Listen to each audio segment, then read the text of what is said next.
Okay, hello and welcome to another great episode of the Darren Green Show. I am your host, Darren Green, back with another episode.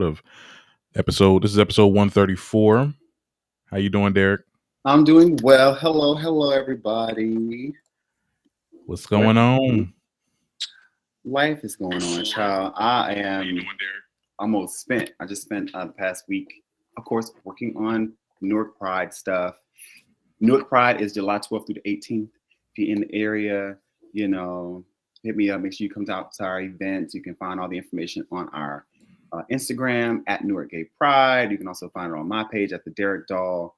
Got some amazing events happening that week. Our flag raising on the 12th, and I just found out that the governor's going to be there. Oh, hello. And a couple other surprises, and then program through the week. And then on the 18th, we're going to be hitting Military Park. Have a dope ass concert lined up for the girls. You know what I'm saying? Vending opportunities, yes, for the girls. So I'm very excited. Last night I went to a fundraiser for Malcolm Kenyatta, who is running for U.S. Senate in Pennsylvania. And he's the first. I hope that he wins. He's going to be the first Black, openly gay man to win a U.S. Senate seat in Pennsylvania, where they literally try to throw all the votes out last election. So, oh wow! Very, very, excited about this year. I'm leaving as soon as we get done with this. I got to go to East Orange because they're having their LGBTQ flag raising ceremony at 5. So it's been very busy, working, minding my business, and and living. What about you? What's going on? What's been going on in your world? What's been going on, child? Not much. I've been working, obviously. And just been working on a few things. I'm sorry, guys. I'm a lot's going on. I'm just finding spiders all over my room, and I'm like, what's going on? Like, where y'all coming from? But I haven't been doing much. I've been working. I recently got vaxxed, honey. We just got the Pfizer. The experience was a little crazy because I'm I'm a skeptical person, right? And I've seen a lot of like people that were very skeptic about the vaccine, but I'm good. I'm not gonna have no Wendy Williams moment, child. But yeah. Well, good.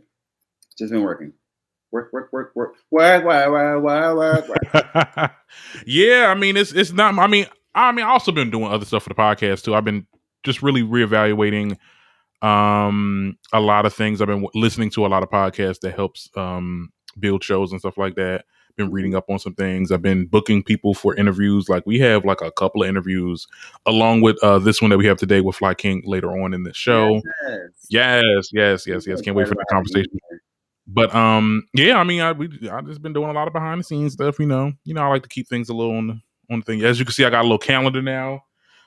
So I can book all my events and things that I have to do. Because yes, I'm like, I didn't even know how to do all this. But yeah, I need a calendar. Right. Oh, and shout out to my eyes today. I told y'all the last time I was on here, I was going to be doing every week. I'm going to do a different pride flag. And today I got the pansexual eyes on. Oh, I know that's right. Yes. Get into it. Happy Pride. Right. Happy Pride is almost over, but it's actually not almost over. Not in Newark, right?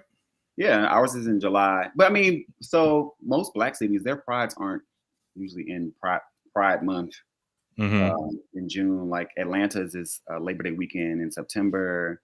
You got Capital. Yeah, Trenton is pretty late too. Memorial Day weekend in May. So Black people, we have Pride all year long. All year long, okay. Hop a flight, come visit. Trip Hotel is our host hotel. We got 10 rooms blocked off. Okay, all right. We doing the thing. You doing the damn thing. Okay, as you should. It's been a very exciting week. That's good. Let me tell you what I was doing though before we came on the show.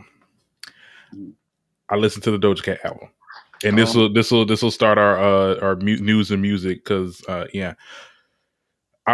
did a live reaction on Station Head. I'm not sure if you guys are privy to that app, but it's a way for creators to have like different shows and also like feature music on it and stuff like that. So I did a live reaction to the Planet Her album, And when I tell you, it's a lot of thoughts I have about it.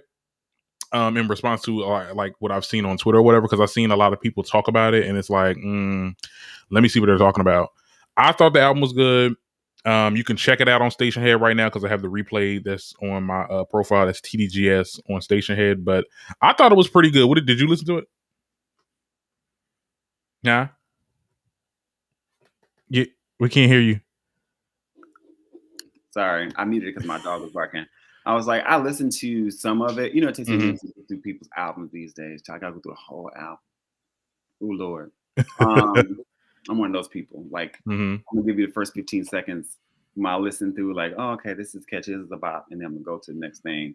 And then it takes me a minute to, like, once I get my good shower and I put your album on, that's when it's good. She does have a couple of bops on this album that I do like. She does. I actually like Naked. I like do too. Right. I like Imagine. And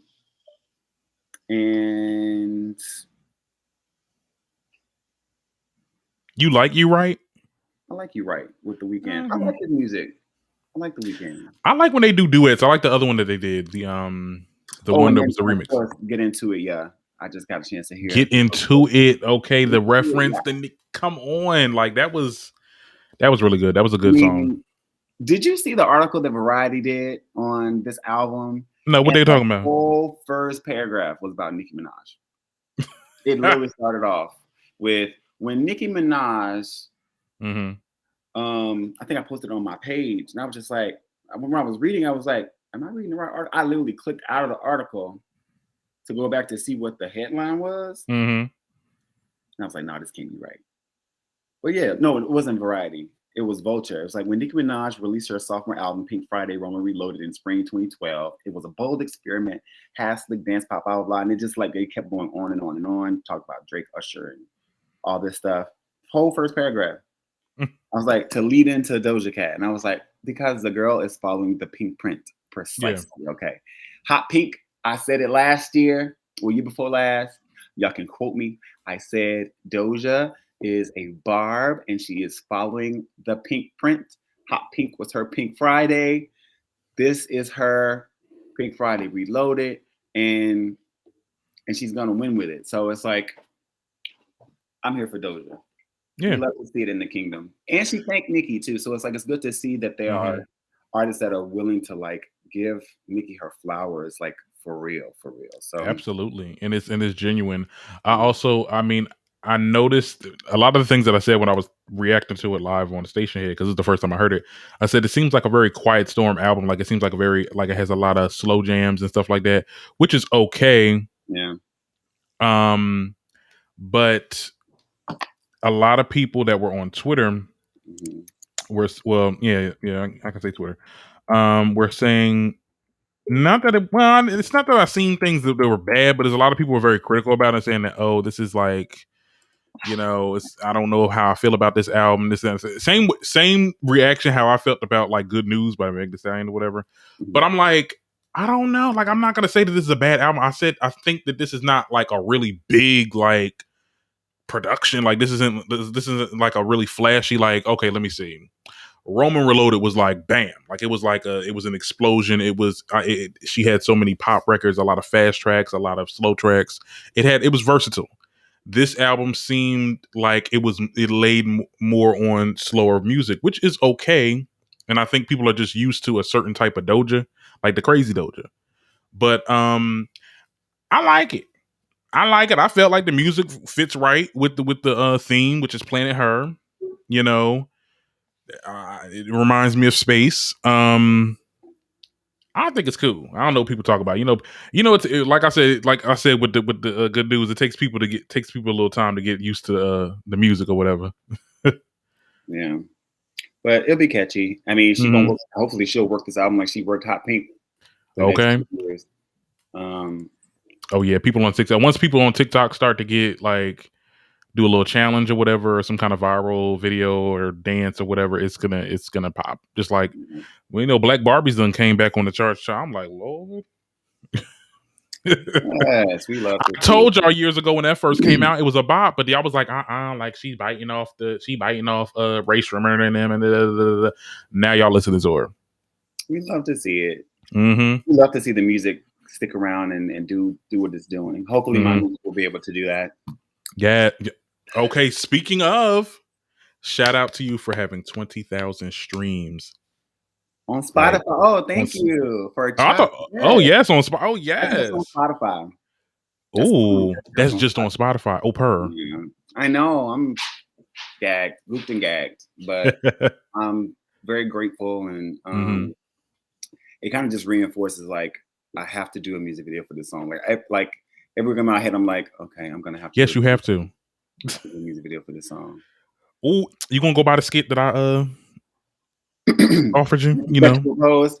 We'll see. That we been talking shit on the radio, whatever. You know, we can have it when I go back to school. Well, I don't know. We'll see what the director says once we choose one, but it's gonna happen, and I'm just grateful. The mom from the lady that plays the mom, Harriet Foy, plays the mom on P Valley. Yeah. Retweeted me today, and I'm making us like it hit it, and like she was quoting the song. She was like, "This gives me life," and I'm like, "Oh well, thank you, girl." Like, let me slide on down to the P Valley real quick. Give y'all a little performance on that little stage.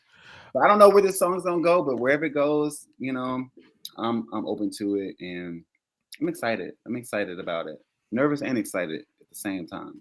I'm so happy for you. You deserve this. You work hard for it. You work hard for it because I see it. We see it. You know, off screen. We know you talking about it and you being very excited about coming out with the music and stuff like that. And I seen your little docuseries that you posted on YouTube a couple of days ago. I'm like, oh yes, yeah. I'm excited. We'll see what happens. We'll see what happens out here in the real world. Not out here in the real world. What else is going on in music? What else is going on? Free Britney. And y'all gonna have to. A lot of y'all gonna have to apologize to the Britney stands for saying that for years, like years. Free Britney. Free Britney. So let's talk about it. CNN reported that the singer Britney Spears personally asked the judge Brenda Penny and explained why she desperately wants her almost 15-year conservatorship under her father terminated. Speaking on the phone for almost 20 minutes, she detailed horrific claims of abuse, being forcibly drugged with lithium, and also being made to keep an IUD in place so that she doesn't have any more children. At one point, Britney stated that the control he had to hurt his own daughter that he loved, I worked several days a week. It was like sex trafficking. I didn't have a credit card, cash, or passport. Like... And they said it's the whole family, even the girl from Zoe 101, Jamie Lynn Spears. Mm-hmm. Like, they all played a part in this conservatorship. And I remember I watched The View earlier this week, and I remember Sunny Halston, which is she's an attorney.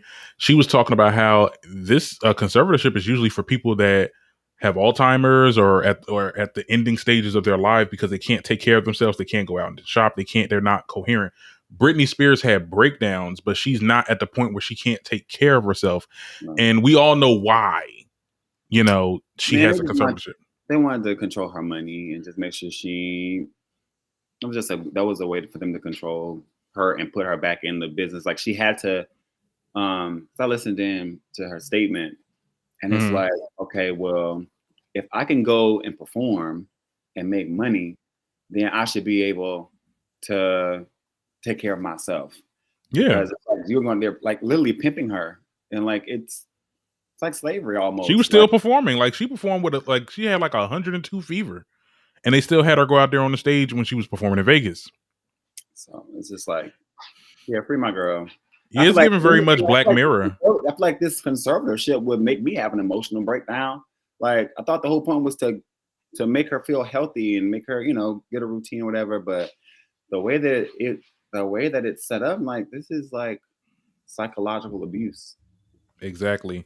And it's given very much Black Mirror. I don't know if you ever watched the episode of Black Mirror where Miley Cyrus played like this famous singer and like the mother tried to control her. They actually had her like it's given very much that, and it's like, wow, like this can really happen to famous people. Well, as it pertains to like artists and stuff like that. That's why I say you always, when you start to get up in status and money and stuff like that, you start paying attention to the people that's closest to you, because you never know. You never know, child. But yeah. Yeah. Well, free Britney. Free Britney. Let that lady. Oh, that dog said free Britney out. I mean, it's just I hated seeing it, because it was like, oh wow, and you would never think that this can happen, because you think celebrities are in complete control of their lives, but that's not the case for all of them. Yeah. Anyway, Trick Daddy. Well, that was an interesting. Speaking of being in control of their careers, people should learn how to control their mouths. Yes. Oh my God. So the rapper Trick Daddy made this bold ass statement about Beyonce. I'm gonna go ahead and play this video. Play the audio actually. Okay. Let me know if y'all hear that.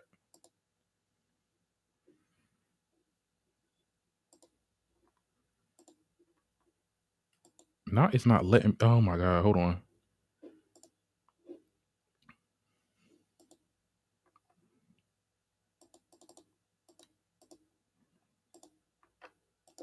Okay, hold on.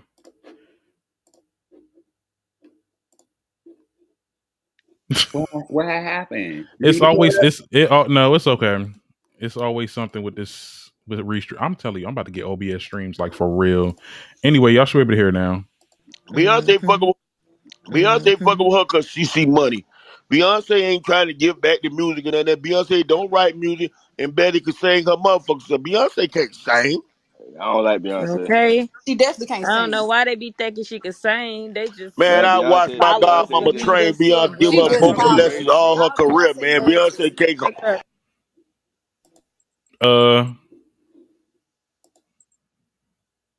So everybody on there just confirmed today. I watched first of all, you gonna say she can't sing, but you watched your godmother train her vocally. So that means your godmother can't sing either then. You sound dumb. You're just dumb. I like to know who the godmother is. I'm like, you can't rap. Not you can't rap. Shut up. So like, you know what I mean? So it's like, I don't know. He only got a couple of good hits, girl. I've been critical of Beyonce in my career as well. Like certain like moves and just giving my personal opinion on like certain songs. But I will never take away this woman's talent. Like Beyonce has worked so hard. She's a perfectionist at her craft. And she has become this generation's standard for entertainment, not just female entertainment. Like niggas out here studying Beyonce too, trying to make sure they get they can pull in $100 million a concert. You know what I mean? Like, okay. Because that's what she brought to the game. Like she brought that Jackson work ethic back into mainstream popular music. And over the past few years, Beyonce has, outside of like The Gift, she has started pulling away from like singing and vocalizing, like giving us those ballads that we're used to, because the culture of music has shifted. Hip hop came in, you just have to kind of go with what's trendy, and maintaining your relevance, which is something that is a business model when you're in the business of entertainment. Like, what are people paying to hear? What are they like? What are they paying to see? And how do I operate in that realm of creativity? How do I take it and then elevate it to a different place? And I feel like that's what Beyonce does. So nobody care about you, Trick. That ain't nobody coming to see you, Otis. And you already know Trina then put him all the way under the bus. She was like, my name Bennett and I ain't in it. He said all day, every day, the queen. The queen. Okay. I don't know what you're talking about. I don't know where that came from. But you know what? I think I know where it comes from. I think a lot of, and I'm gonna say it, men do not like to see Beyonce in this position, because it's like, because I speak to a lot of like heterosexual power than them. Yeah, and that's what it boils down to. And I've talked to a lot of men about this, a lot of straight, cishet straight men or whatever, talking about Beyonce, and it's always like, oh, she's whack, or she's this, or this, that, and the third. I'm like, is she really that bad, or is like she's just at a point where you not saying that you want to be, but it's like, yeah, it's a little bit of envious, and it's like it's a little, and it's rooted in misogyny. I mean, I don't know. I definitely think Beyonce can sing. I mean, that's no question. You know, it was crazy. People just be talking, and then everybody else that was chiming in. I mean, there are some people that don't like her voice. Like Patti LaBelle to me is one of my favorite singers, right? Like I love Patti LaBelle. Her voice gives me chills when she performs live. Like I did vocal training to her when I was in high school, when I was in choir, like learning how to go from baritone into like transitioning into tenor and first tenor. Right. But my grandmother, who I got the music from, she was like, she doesn't like Patti when she starts. Just like she does a lot of yelling and screaming, and I just can't take all of that. It's like I was literally talking to my mom about that. Yeah, she was like, when she sings, she sing, but like this the yelling and screaming is like people who can't take Fantasia. It's like all she do is holla. You know what I mean? Holla. Holla and say, yeah. Right. Like, there's a art and there's technique, and I think that Beyonce has spent the last 20 years training and working on her technique and delivery so that she can give a flawless live vocal when the rest of these girls can barely give it in the studio. And thank God for auto-tune and autocorrect pitch correction. And then they get on stage and lip sync. So Beyonce, how she sounds in the studio is usually the same way on her records. And then when she comes give you a performance, she will give it to you just like that. So when I get up on the stage, my mic is on. It's on. Okay. What Prince said, this ain't no minaret. My mic is on. Okay. Yeah, Trick Daddy, you must try that again. Try again. Some people are just diarrhea of the mouth. But anyway, speaking of diarrhea, why was Dababy on this damn scat song? Why is the song named Scat? And why is Tory Lanez still making music? Okay, let's get into it. So Dababy decided to collab with Tory Lanez in a new song called Scat. They did a video of, I've seen clips of it on the Shade Room. They're on like little play bikes or whatever, and I guess they're like kids, but they got their heads on it. Like, it's given very much like memes or whatever. Like it was the video seemed like it was trying to, have people make a lot of memes or whatever. Many people were criticizing the rapper because, he's cool with Meg Thee Stallion or whatever. And, we all know what Tory Lanez did to Meg, and the fans were just Hotties was not having it. Now these two went back and forth. Well, it started when Meg actually unfollowed Dababy, and then Dababy followed suit, and they went on like this little Twitter rant. Party got into it, you know what I'm saying? Her, Meg's boyfriend. Yeah. It got real messy. Yikes. Do you think Dababy was wrong for working with Tory Lanez? Well, listen, I mean, it's a business, right? It's the same thing when we found out that Meg was doing a song with Cardi, right? How the barbs were like, wait a minute. Like, you just work with Nicki, she's one of your idols, but you don't work to a shoe with her. Like that kind of thing. Even though a shoe and a bullet ain't the same. Ain't the same, John. That would have been a mess. Like, then she shot Nicki Minaj and you gonna do a song with her? You know what I mean? But no, I would have been. I'm like, Dababy wasn't wrong about saying that. Listen, this is about the business. Like, I'm not in that, and I can support you. And some people just don't like taking sides. Like, I'm not gonna fuck up my money because of nobody else. I feel like I'm like that. That's why I'm like, I'm not. I don't really care. Y'all figure that out between y'all. That has nothing to do with me.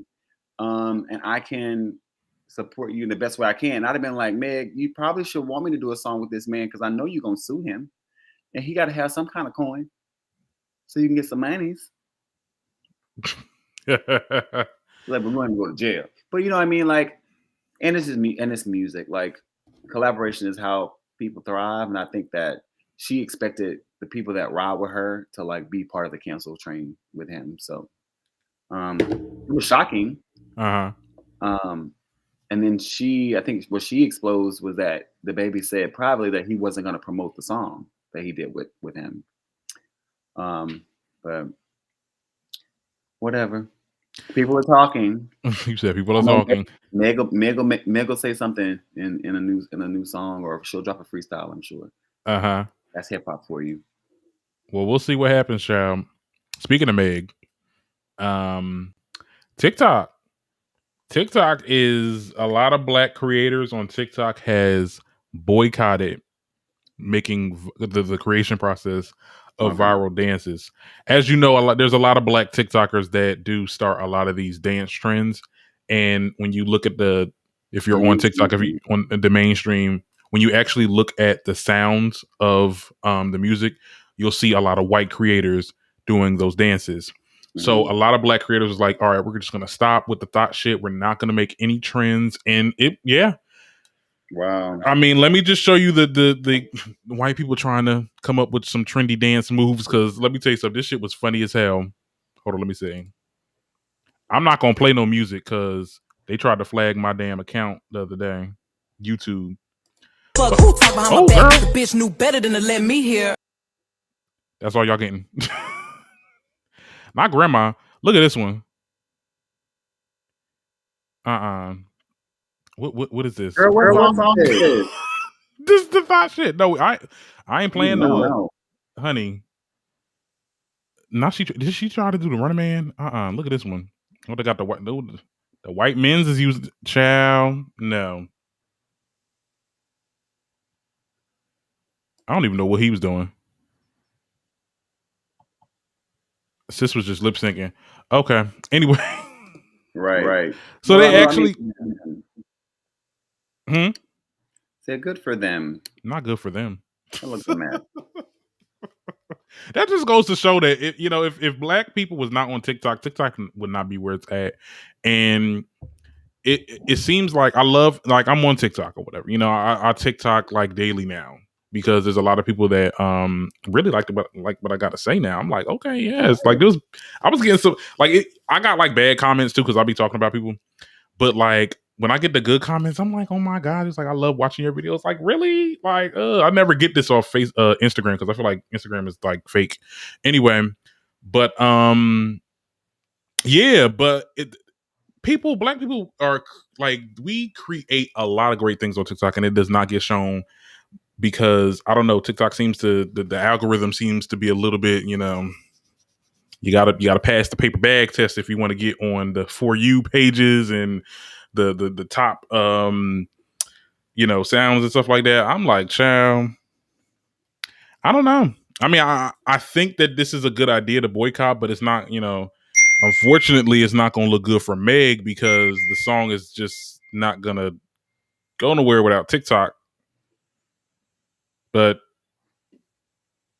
we gotta get this we gotta boycott. We gotta do what we gotta do. A whole mess.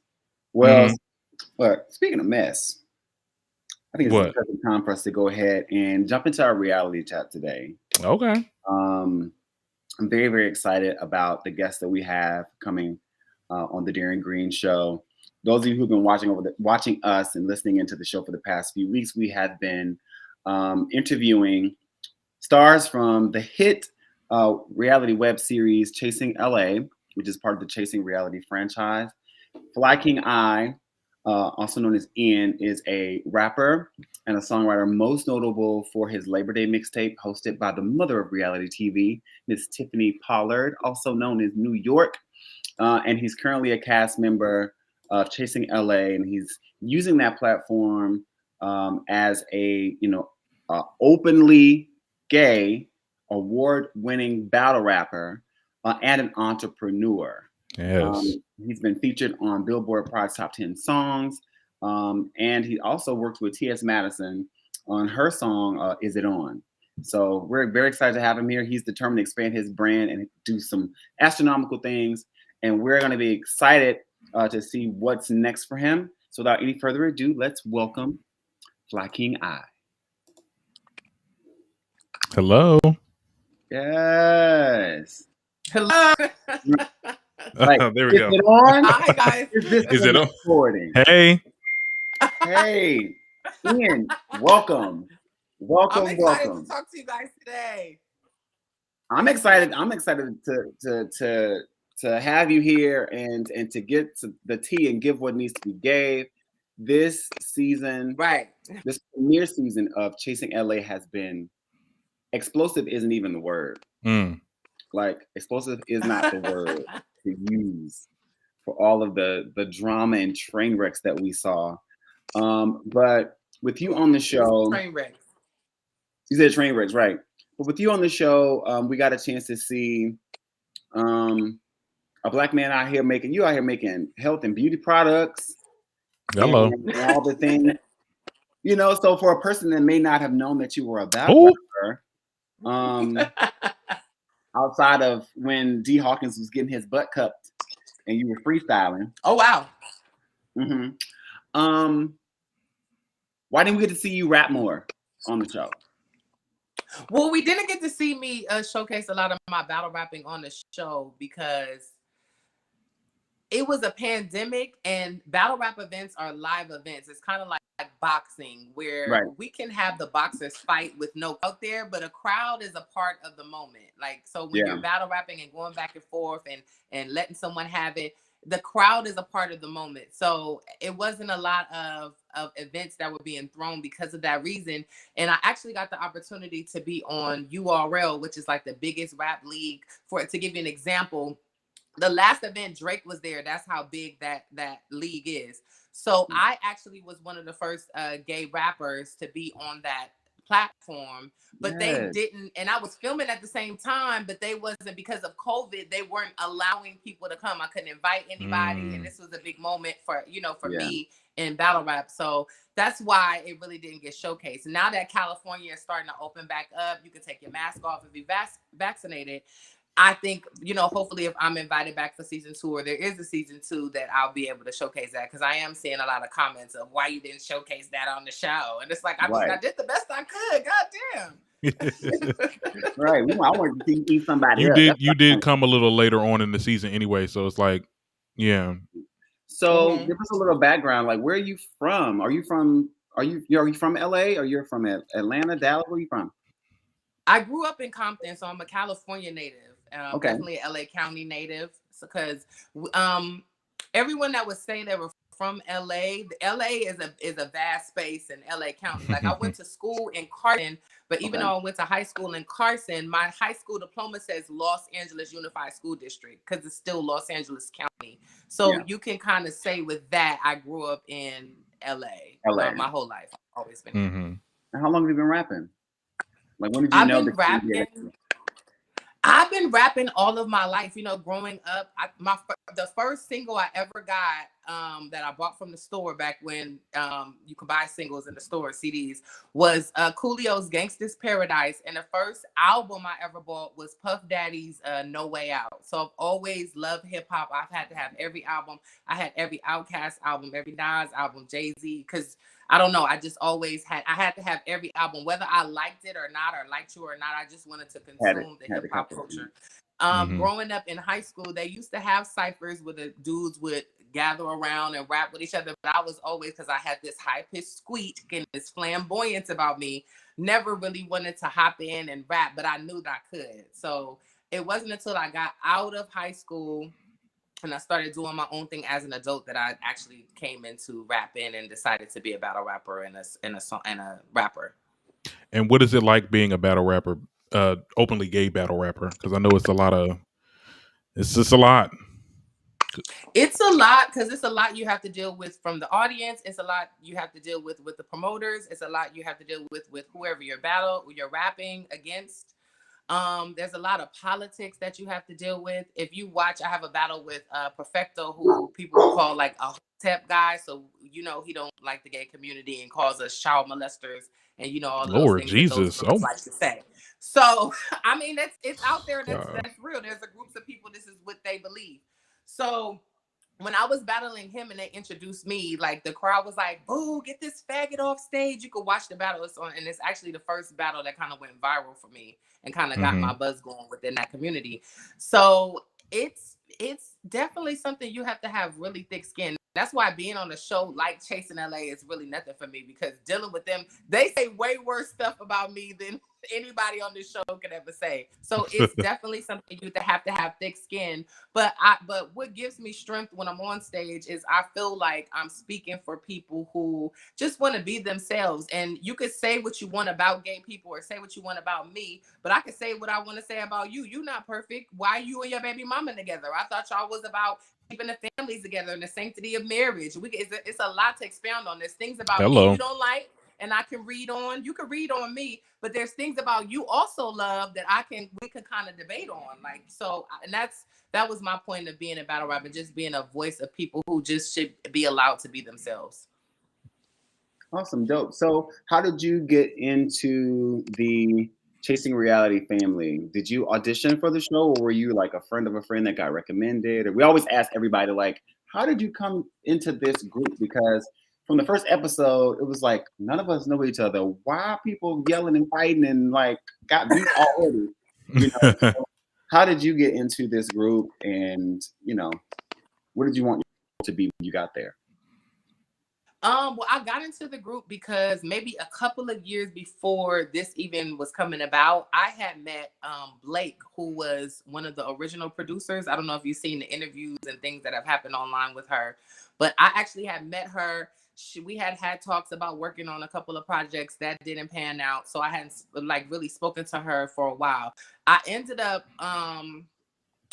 seeing that they were having auditions for Chasing LA, and I actually was aware of Chasing LA because me and Premier from Chasing Dallas were actually, I know him in real life, so I was watching the show because of that reason. So I was aware of the show. So I decided to place an audition, and then that's when Blake called me like, "Oh, I'm looking at the audition." So I'm like, "Okay, hey girl, how you doing, girl? Hey girl, you been?"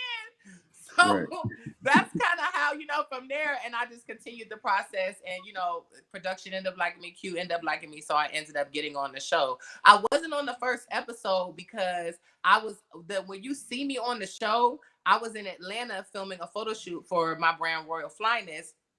And that's the same day that they were filming at Hamburger Mary's in Long Beach in California. So I couldn't be there. And I wasn't at the stripper scene on the next episode because I was in Las Vegas doing something too. So that's the reason why I wasn't there for the first couple of episodes. But the girls are working.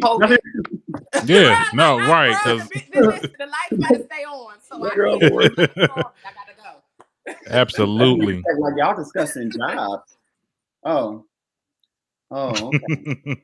Right, that is like y'all people worry about people's jobs. None of y'all working. But anyway. Oh, now. I'm just saying. We see the ones that are working because the ones that were working weren't there.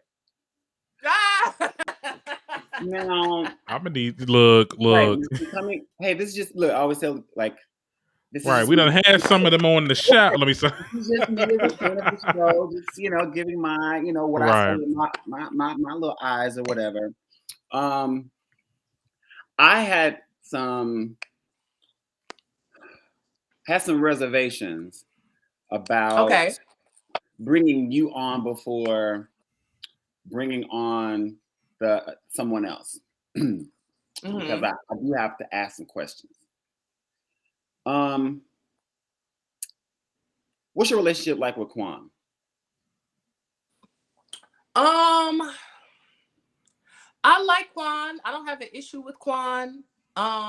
I did not like how he came to the party, and I felt like he kind of had an issue with me. He was following me, then he unfollowed me. So it's kind of like, I don't know, you know, what. And then the last time I seen him, he gave me a hug.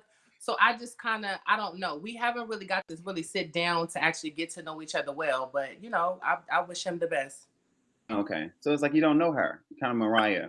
No, I wouldn't say I don't know her. I know of her. I wouldn't say that we're friends. Okay. Okay. But definitely acquaintances. Right, because I kind of picked up, so watching the cast, especially since this is the first season, I'm always interested in seeing how people build relationships and like, not really necessarily like alliances, but like how creatives, you know, connect on, you know, I would expect like you and Quan to connect because you're both spoken word kind of in that realm, you know what I mean? And I kept finding him like on an island, but like secretly on a teeter between friend groups. never really found his place. He and then after the definitely, whole, he definitely. I agree with that. I don't know what it is. I can't quite personally put my finger on Quan, but I mean, I don't have a problem if we end up being cool or being friends. I don't have a personal issue with him at all. So I don't know why it was like that. Right. So can you answer another question for us? Now, this interview is about you, and I want to give you an opportunity to talk about your experience this season. What was your favorite moment this season? Like, what is one of the things that you were actually like proud of that was showcased this season? Outside of being able to, showcase my business on a show that just felt so amazing and show that I have all these things going on. I did like that Alicia and Jayla were able to come around and become friends even after the argument that they had, because I think that it's important to show trans women getting along and that they're beautiful, they're getting their hair done in these types of reality show spaces. I thought that was very beautiful because we don't see things like that on television at all. I mean, we have Pose, but that's a scripted series. I'm talking about in the space of reality drama series. That type of space, we don't see that positive. We don't see that going on Baddies ATL with Sydney Starr and Judy, and they dragging her and they calling her a man and calling her a dude and calling her a bro. So I thought that was beautiful to see those two get along on the show. We love your commercial. Well, my friends, thank you. She literally started. I don't know what. Yeah. So I think she came over one night during the premiere. I watched it on my TV in the living room, and we were just talking. And I be zoned in. I be watching. I be all the things. And then your commercial came on. She's like, "Who is this man? Like, I need to what I need to buy. Like, does he come with the body butter?" And I was just like, "Wow." I said, "Not you got the straights out here getting moist." Yes.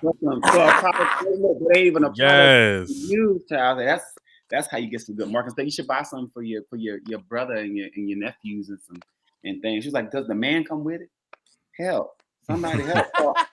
Maybe so that's place to order and see if he come in the mail.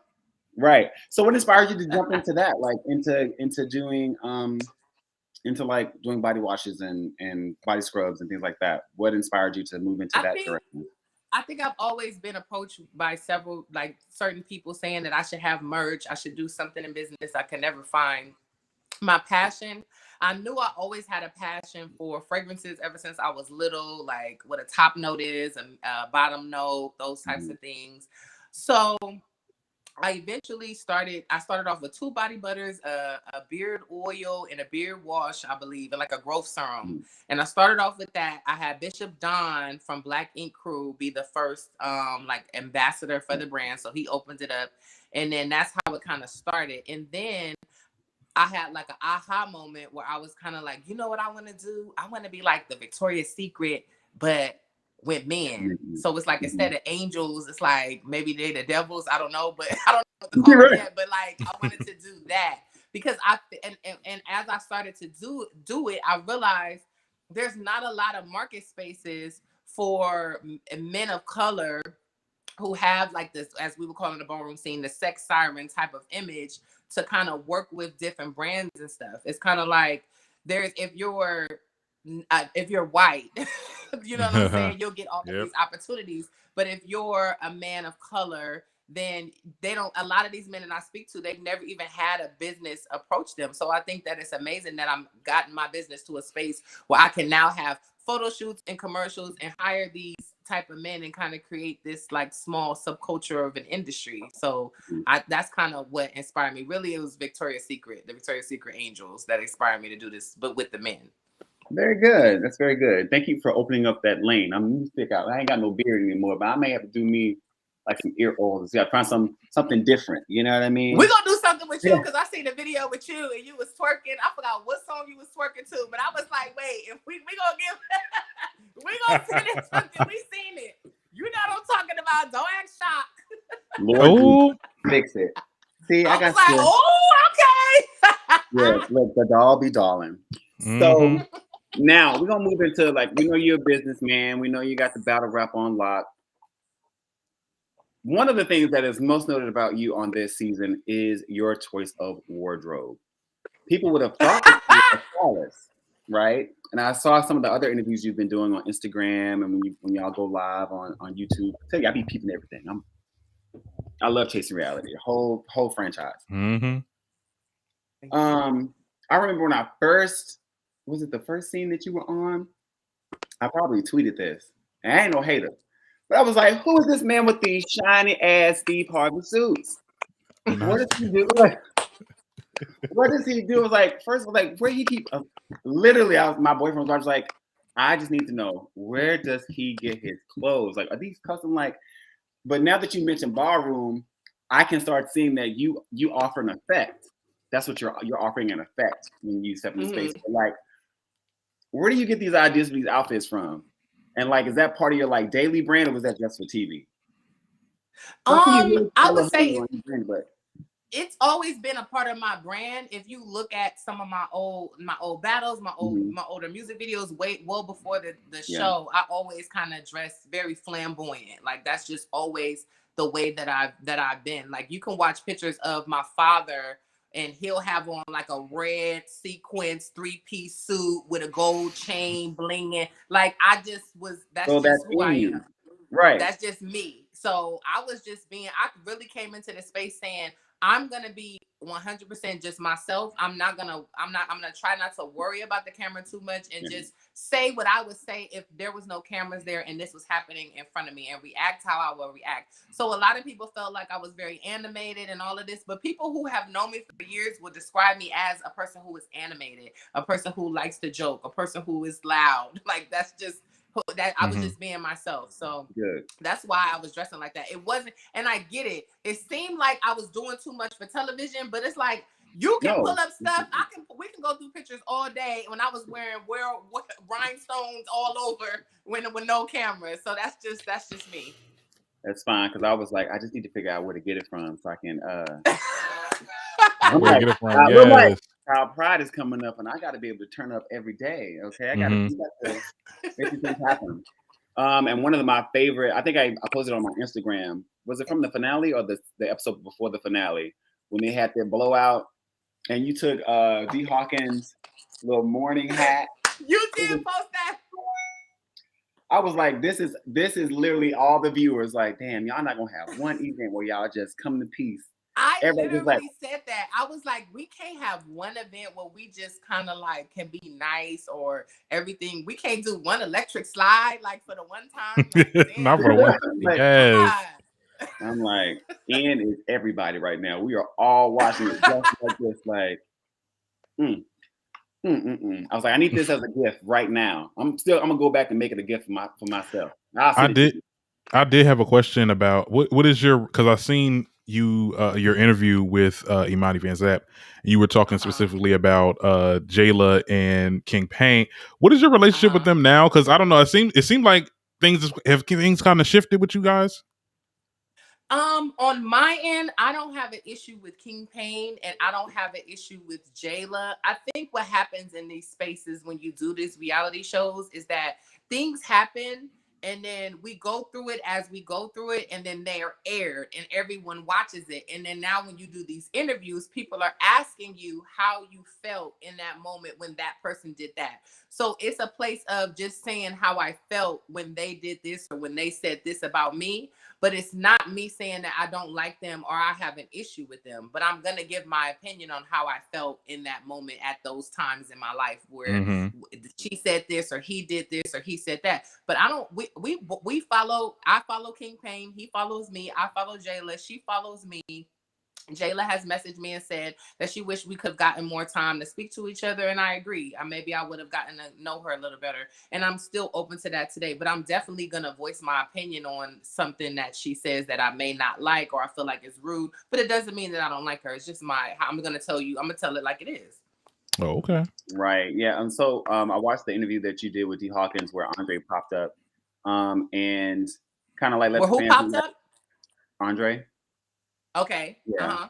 That was I think that y'all did the after show. Y'all did the after show after the finale, and like D Hawkins said, we go through these things, and then it's months, and then we have to do the interview about what happened for your confessional, and then it comes out, and then you have to relive it again, and then we go on the blogs, and then you go, do interviews. So it's like the wound never gets a chance to like really close because the scab gets pulled off so many different times.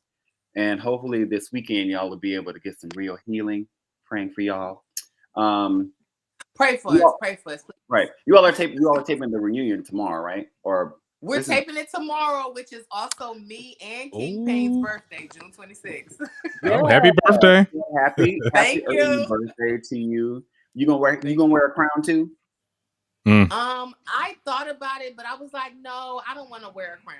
I've worn crowns before. I used to get my crowns custom made and bedazzled. I don't get them off Amazon, but so I was just like, and then by the time I figured out when we were having the reunion and the amount of time I had, the crowns that I have encrusted to put on my head, they take a little bit longer than the time that we had allocated before when I was aware of the reunion date and the colors that we're going to wear and the actual date. So I didn't have enough time for the type of crown that I would have chosen to wear, but I'm glad these girls are able to get Amazon Prime for $14.99 a month and get crowns. I'm happy about that. Okay.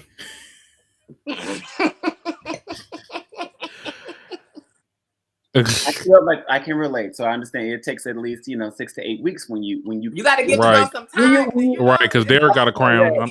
My grandmother made sure that my crowns are nice. oh, nasty sick crown.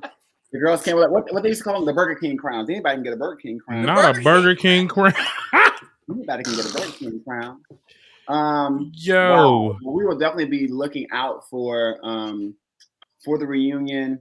I know Andario, he does like he edits stuff week by week, so we may not get this reunion until when? Like, is it going to come out in July, or you're going to wait until August till this drops? So do you guys have a timeline, or are we just going to be hanging in the balance for a while? Well, I'm not the person that can answer that question for you. I'm just going to show up and answer the question. I'll probably find out like an hour before y'all find out. well, I don't know if I can answer this. Then I was gonna ask. What was it? There was talk also that because it was talk that said it was going to tape on Saturday, but there was also talk that there was going to be a male host. That's close to the show. Is Oliver hosting the reunion? There will definitely be males in the building for the reunion. A lot of males will be there. Wow, I'm bad. Oh my goodness. There will be males, I hear. So you can't indulge. Okay. Yeah. I can't indulge. I can hear Q calling I can hear Siri saying Q is calling your phone. Q would like to speak with you. Right. Uh-huh. Okay, as soon as we end this call, I'm asking myself, like, I hope you got Oliver, if anything. Like, but they know my business. I'll tell you it's not Oliver. I'll tell you that. Oh, damn. I have an idea, but I'm not gonna say it. Who, Reese G? Who you think it is, Darren? We'll talk about it. Yeah, right. Let's talk about it. Right. We'll get our off the record. Put some money on it. Like, but no, so of this experience, I know going into reality TV can be people have their own ideas of how this works and have different expectations for it. And you came in, you were going to be yourself. You had your genuine brand. You showed us that you were working. You didn't get involved in a lot of mess per se, but there were so many unanswered questions and about certain cast members. Okay. In your opinion, if there is a season 2, who would you like to see not return? Not return. Oh Lord, here y'all go, because this is gonna be the headline. But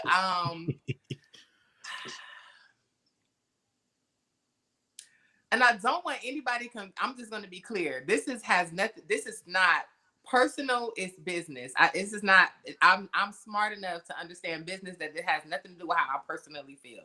Yeah. I don't feel like Quan really brought anything to the table. I don't feel like Alicia really brought anything to the table. I really don't feel like Jayla really brought anything to the table as far as this being chasing LA and you're supposed to show that you're working and you have something going on. There was a lot of people who come on this space and then all of a sudden they selling lollipops. And it's like, I feel like you should come on this show and you already sold some lollipops.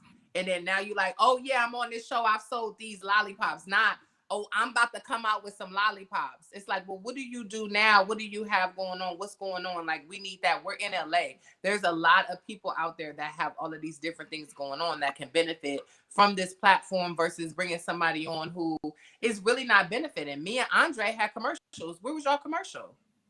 Where's y'all commercials? Y'all didn't have a commercial? And I'll be goddamned if I'm on a show. If I even signed to audition to be on the show and I don't have a product or something that I know I'm going to showcase, that I'm going to be like, hey, how you guys doing? If I'm not going to do that, then what am I? Then I need to take a step back and say, okay, let me do this, line this up and come back so I can make the most out of this experience. That's just how I feel. Because I mean, you can't go do a free reality show and still leave broke. I mean, it don't make sense. Okay. That's what I'm saying. Because people are saying it's a free reality show, but for me, it wasn't. And I'm just gonna leave it at that. Like, I'm gonna get my coin. Okay. Now, so you gave us 3 that you don't think should come back because they didn't bring anything to the show. So I'm gonna ask you this question, and I want you to be as honest as possible. I know this may be one of your friends, but what does Fran do? Not the mic. Don't do Fran. I feel like with Fran, I think that Fran has a lot of potential. Unfortunately, he has not been in a space like this before. Like me and Andre, like I was on season 16 of the Bad Girls Club. And I say that to say that I understand like getting on set, getting a mic, getting prepped by production, being brought onto set, what you're supposed to do, how this supposed to go, type of thing from a mainstream type of platform. So with that being said, I don't think he understood. Like I think Jeremy had did an interview with Imani Van Zant, and he talked about how some of his scenes got deleted. And Imani Van Zant said, well, sis, where was your iCloud? Where was your Dropbox? Where was your Google Drive? Because that's really that. And that was some real shit at the end of the day. So I think Fran, he has a lot of potential and a lot that's going for him. He's a model. We saw that on the very last episode where he was modeling and on I think he's in Malibu Beach on the last episode. I ain't seen no photographer. So I feel like you said what?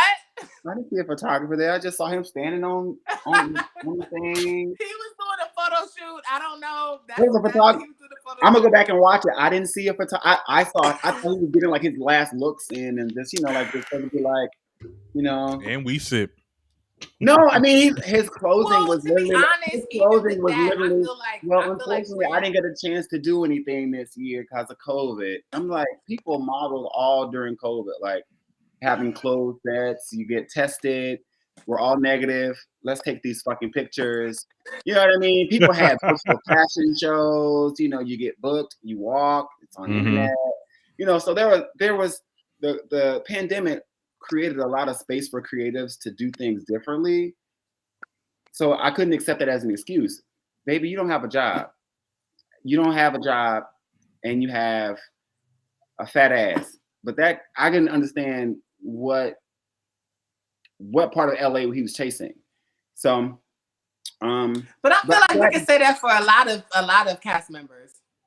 Well, I mean, and you named a few that may or may not have been chasing. They may have been. And I think the difference too is that there are other cast members who came on here for television and to create a moment, even if that meant going against their integrity or lying. It's like Nene said, some people come in this space and willing to say anything to be in this space, versus Fran, who just kind of came along and was going along with the go along. So Fran should be like a friend of the show, not like a cast member, like a friend of the show. Should be a friend of the show. We'll leave that to production. But you spoke the truth there. That is true about reality TV. There's people that's going to be chasing their careers, but it's also going to be people that they need that's going to, start some shit. Who do you feel came on the platform to like be a shit starter, or to create the moment, or like that? I definitely feel King Payne and Jayla both came on to create as many moments as they could. Like, I mean, when you tell yourself when you're at someone else's event and you make the decision that you're going to throw a drink on them on camera and at their event, You're trying to create a moment because there's no way you would have decided to do that in real life. Because if you was at one of my parties and my peoples was there, I wouldn't have been upset or shocked at you throwing a drink on me versus what I know my peoples is about to do, because I'm not going to be able to control what they do for you throwing a drink at my event in real life with no cameras. So I feel like, and I had heard that she even made the comment like, oh, well, it was good for TV. And I had heard this from Andre that she had made this comment, whatever. So I was like, well, are you doing it for you're doing it for TV, because you wouldn't have done that in real life because it was really uncalled for. So I do feel like between her and King Payne doing all this all season with a bubble coat on, it was all trying to create something versus someone being their authentic self. That's just how I feel. What happened? I could, yeah.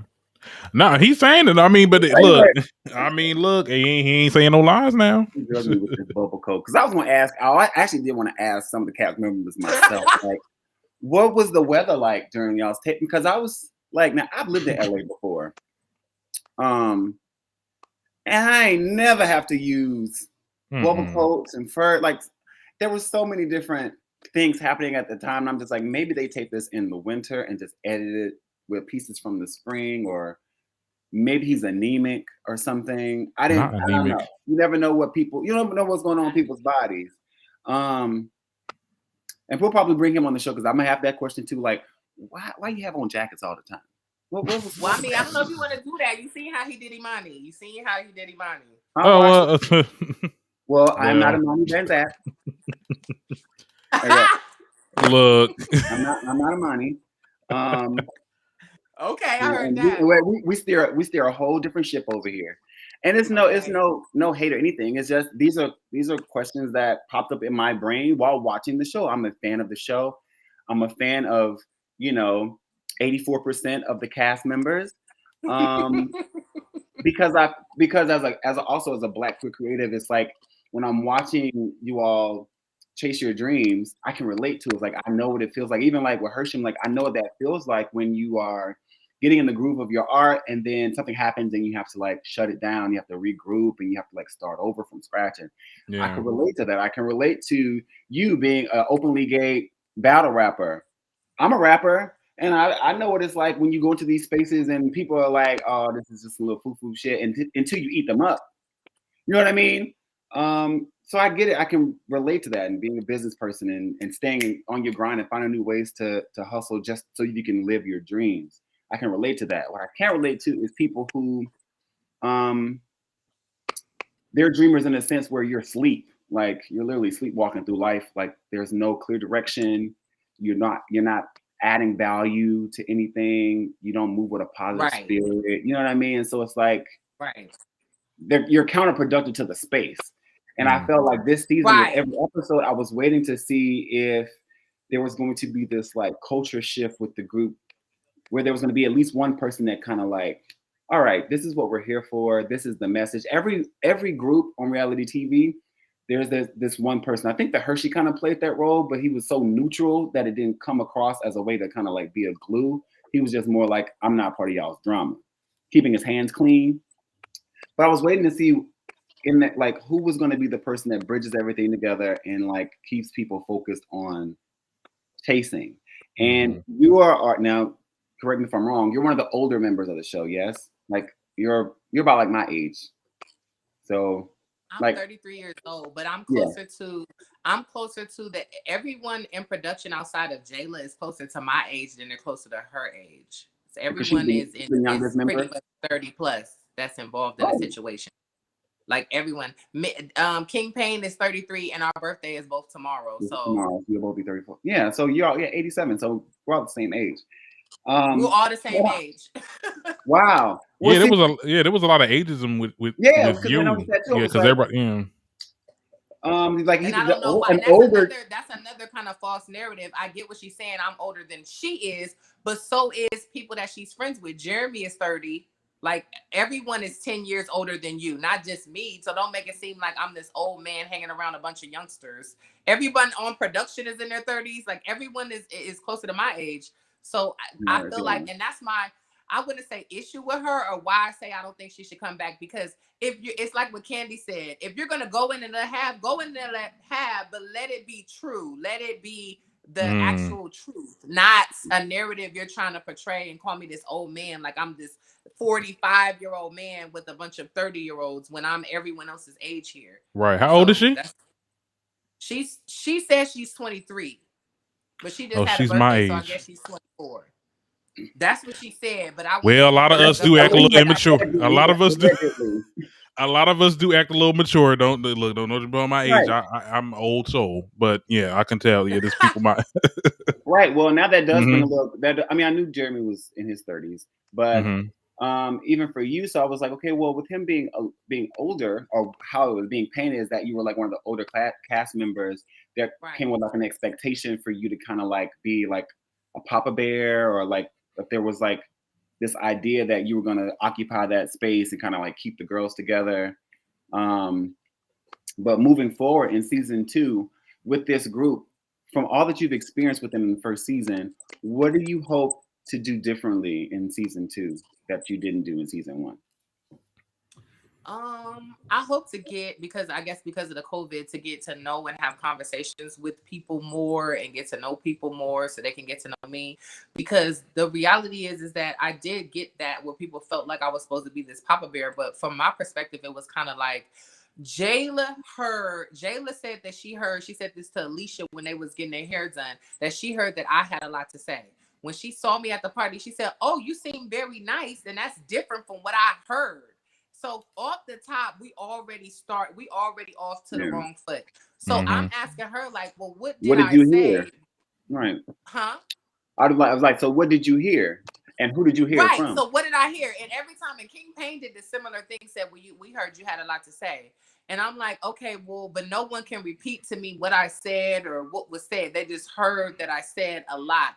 And then what also confused me is that when I watched the show, because this is going on while we're filming, then when the show comes out and I see that they had a lot worse things to say, I was like, so y'all was going in on me for having a lot to say, and y'all was calling girls dark and ugly and this and that and the third, and I didn't say none of this stuff. And even after the show, I DM'd Jalen, was like, so now that the episode has aired, what is it that I said that you decided to approach me and be so rude for no reason? And then she just looked at it, didn't say anything, which is, that's fine, but I'm just trying to understand, like, how she left you on red? Be this for Papa Bear when people are approaching me in the incorrect manner. Like, what about that? Right. So you said she left you on red? She left me on red about it. She didn't say anything. She never commented. Maybe you guys can clear it up tomorrow. So, well, I mean, hopefully. Right. Hopefully, I doubt it, but I mean, it is what it is. I'm not losing sleep over it. Right. All right. Well, tell us what we can expect next from you. I know that your body scrub line is doing well. Where can we find it? Where can we order it? Give us some links. Where can we find you? You can order it on royaleflyness.com. Yes. Yeah. royaleflyness.com. I'll be doing, of course, more battles, so you can check out for that. I'll be working on my album. That should be coming out at the end of this year, and just trying to, expand the brand and expand, my presence amongst the world here. Well, we thank you so much for coming in and talking to us. Thank you for having me. We love your personality. It shines through the camera. It shines through the screen, and we hope to see more of you. Thank you. Without Tasting LA, I know that we're going to be watching you from for the future. So thank you so much for joining us today. Yes, thank you so much. Happy to be here. I was see there. I thought you was going to end the show. I would have been like, okay. Well, listen. I got to get to this flag raising. So, Darren, if y'all want to kiki, y'all can do that, because the doll has to go doll. And thank you again for dropping by. We appreciate it. We got the support. I'm still got to get my gift, because that's going to be a move for the rest of the year for me. Yes. All right. Well, I'll let you have it, Darren. All right. Thank you so much, Fly King, for joining us on another episode. I recently was listening to one of your songs, since you just brought up your album, Everything Blue. I got the song. I love it. Like, Thank I'm a big fan.